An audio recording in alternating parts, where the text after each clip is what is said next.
여러분 안녕하세요. 우주TV의 티노입니다. 오늘도 역시 전세계적으로 한 달간 가장 핫했던 보드게임들을 소개하기 위해 돌아왔습니다. 그럼 빠르게 10위부터 하나씩 살펴보도록 하겠습니다.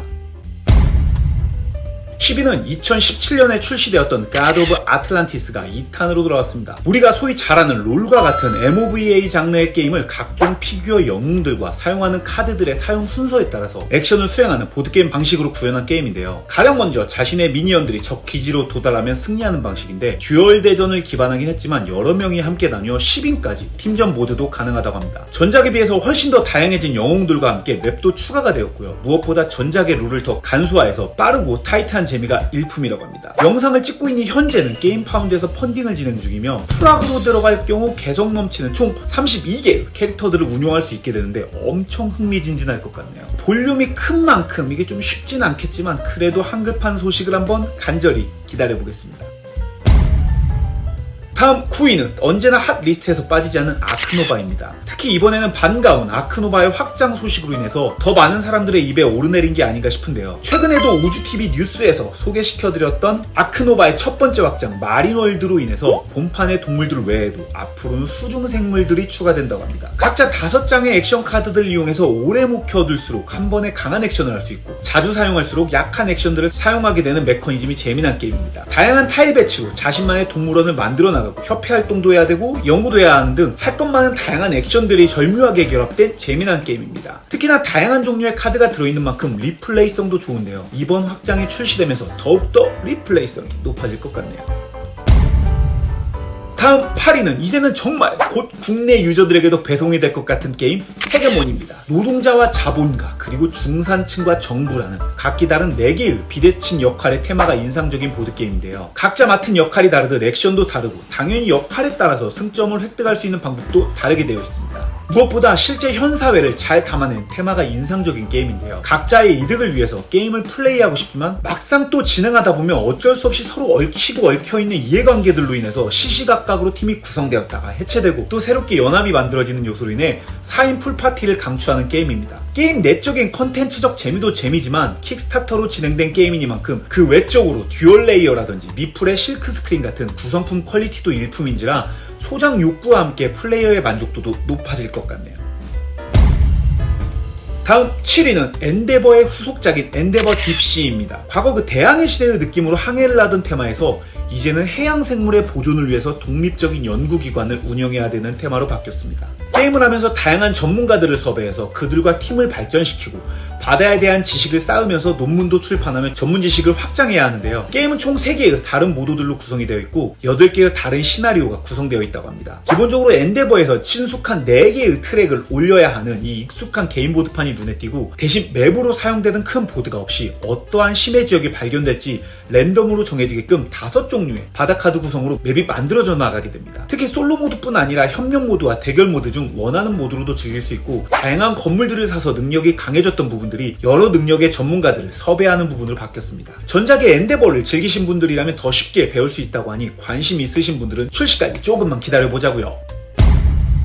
다음 6위는 요즘 킥스판 배송이 완료되어서 여기저기 후기글들이 올라오고 있는 다윈의 여정입니다. 뉴턴을 제작했던 듀오인 시모네 루치아니와 네스토렌 마본 작가의 2023년 신작인데요. 일꾼 놓기 메커니즘으로 각 플레이어들 연구의 표본을 얻기 위해서 여러 섬들을 돌아다니며 탐험을 하고 발표에 필요한 표본들을 섬에서 구하기도 해야 합니다. 더불어 자신의 배 레벨을 높여야 더욱 다양한 섬들로 탐험이 가능하게 되고 일꾼들을 배치할 때도 저마다 제약 조건들이 있어서 이 일꾼들을 자신의 전략과 목적에 맞게끔 업그레이드도 해줘야 됩니다. 시모네 특유 게임 시작 시 매번 달라지는 게임의 세팅 환경과 유리한 조건들을 빠르게 찾아서 달려나가야 하는 선점을 해야 되는 요소도 있는 터라 순간순간의 전략을 짜야 하는 맛과 테마가 잘 녹아있는 게임입니다. 다음 5위는 히트입니다. 3월에 핫게임에는 리스트에 들었다가 다음 4월에는 순위에서 사라졌길래 그대로 사라지는 건가 싶었는데 다시 한번 이달의 핫게임 리스트 5위에 안착을 하였습니다. 이 핫 리스트 게임들이 선정된 이후에 22년 보드게임 골든긱 어워드가 발표가 끝났는데요. 영향을 크게 미치진 않았겠지만 보드게임 골든긱 어워드에서 미드레이트 부분 올해의 게임상과 올해의 게임 테마상으로 2관왕에 오른 게임입니다. 이 테마가 되면서 확실히 원작인 플람루즈보다 더 큰 이슈와 인기를 끌고 있는데요. 그도 그럴 것이 포뮬러 레이싱이라는 긴박한 상황 속에서 빠르게 판단을 내려야 하는 걸로 인해 나비 효과 같이 벌어지는 결과들이 이 덱빌딩의 테마로 너무 잘 녹여놨기 때문이 아닌가 싶습니다. 이제 슬슬 한글판에 소식이 들려올 것 것도 같은데 아직까진 좀 깜깜무소식이네요.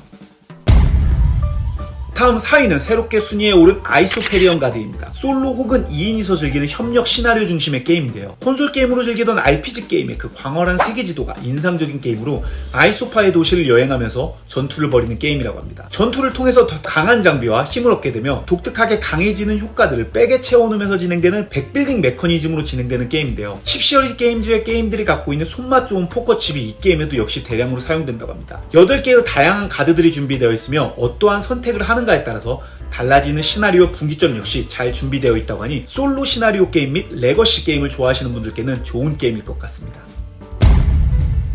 다음 3위는 에즈라 앤 니헤미야입니다. 역시 일전에 저희 보드게임 뉴스 영상에서 소개를 시켜드렸던 게임인데 그때 4점대의 높은 난이도의 웨이트가 인상적인 게임이었죠. 북쪽이나 서쪽 시리즈로 잘 알려져 있는 이 가필즈 게임즈의 역사 시리즈 게임 라인이며 페르시아에 거주한 이스라엘 망명인들을 테마로 한 게임입니다. 어떠한 공식 이미지나 소개가 없이 오직 가필즈 유튜브에서만 잠깐 다뤄진 것만으로도 많은 사람들의 기대작 반열에 올랐는데요. 사원도 짓고 땅도 개발하며 성벽 밖의 정착지로 여행도 하는 등 말 그대로 다양한 액션들을 하면서 게임 종시 높은 승점 포인트를 얻는 게 목적인 게임입니다. 플레이어 간의 힘을 합쳐야 하는 부분도 있고 인터랙션도 제법 있는 게임이라고 하니 플레이어들 간에 함께하는 게임 느낌을 좋아하시는 헤비 유로 게이머분들이라면 적극 추천할 만한 게임일 것 같습니다.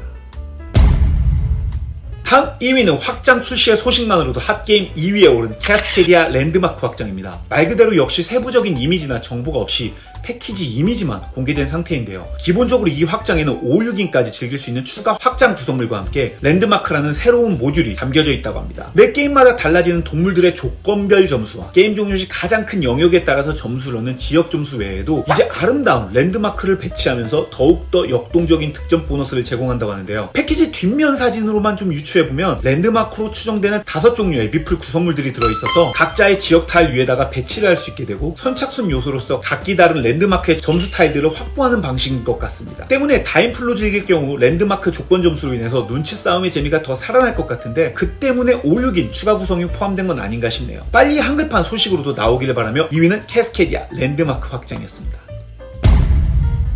마지막으로 1위는 바로 4월 핫게임에서 4위로 소개시켜드렸던 어스입니다. 게임 출시 전이 아니라 게임이 출시가 된 이후에도 계속 인기가 상승한다는 것, 그만큼 플레이한 분들의 입소문이 좋게 퍼지고 있다는 뜻이 아닌가 싶은데요. 지구의 생태계와 자연을 테마로 한 게임인데 그 푸에르토리코나 레이스포더 갤럭시처럼 선이 선택한 액션을 다른 사람들이 모두 따라서 수행해야 되는 팔로우 메커니즘의 게임입니다. 각자 4곱하기4 영역 내에 카드를 배치해야 되는데 총 16장의 효율적인 카드 구성으로 남들보다 더 높은 점수와 빠르게 선착순 목표 요소를 완수해 추가 승점도 챙겨야 합니다. 카드 위에 토큰들을 올려나가면서 나무가 높아지는 요소가 있어서 게임 종료 시 SNS 사진을 예쁘게 찍을 수 있는 요소는 덤이고 다양한 카드들의 효과들로 인해서 엔진 빌딩의 재미가 엄청 높은 게임입니다. 엔진 빌딩과 눈치 요소를 좋아하시는 분들이라면 정말 재미나게 즐길 수 있을 것 같고 국내에도 한글판으로 모든 배송이 완료되었기 때문에 재미나게 플레이하고 계실 어스가 이번 달의 핫게임 리스트 1위였습니다. 이번 달에도 새롭게 등장한 게임들과 저번 달에 이어서 꾸준히 인기를 이어오고 있는 게임들의 조화가 주목할 만한 점인 것 같은데요. 다음 6월에는 또 어떤 게임들이 핫 리스트에 오를 수 있을지 기대해보면서 다음 영상으로 돌아오도록 하겠습니다. 본 영상이 도움이 되셨다면 꼭 구독과 좋아요 부탁드리면서 한 달에 2번 발행되는 우주TV의 보드게임 매거진인 보드게이머즈도 많은 관심과